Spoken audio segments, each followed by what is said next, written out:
பவானியில் காதல் திருமணம் செய்து கொண்ட 2 தம்பதியர் பாதுகாப்பு கேட்டு காவல் நிலையத்தில் தஞ்சம் புகுந்தனர். ஈரோடு மாவட்டம் பவானியை அடுத்த அம்மாப்பேட்டை பகுதியைச் சேர்ந்த சஞ்சய் என்ற இளைஞரும், ஈரோடு மாவட்டம் கவுந்தம்பாடி பகுதியைச் சேர்ந்த திவ்யா என்ற பெண்ணும் கடந்த சில ஆண்டுகளாக காதலித்து வந்தனர். இவர்களுடைய காதலுக்கு இரு வீட்டாரும் எதிர்ப்பு தெரிவித்ததால் நேற்று காலை இருவரும் திருமணம் செய்து கொண்டனர். பின்னர் இருவரும் பாதுகாப்பு கேட்டு பவானி காவல் நிலையத்தில் தஞ்சம் புகுந்தனர். இதை அடுத்து இருதரப்பு உறவினர்களையும் அழைத்து போலீசார் சமரச பேச்சுவார்த்தை நடத்தினர். அதனை இருதரப்பும் ஏற்காததை அடுத்து காதல் திருமணம் செய்து கொண்ட தம்பதியரை தனியே போலீசார் அனுப்பி வைத்தனர்.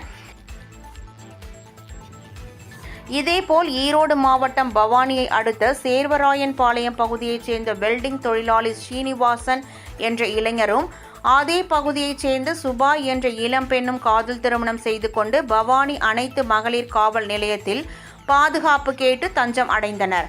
இதை அடுத்து இருதரப்பு உறவினர்களையும் காவல் நிலையத்திற்கு வரவழைத்து போலீசார் சமரச பேச்சுவார்த்தை நடத்தினர். பெற்றோர்கள் சம்மதிக்காததை அடுத்து காதல் திருமணம் செய்து கொண்ட தம்பதியரை தனியே அனுப்பி வைத்தனர்.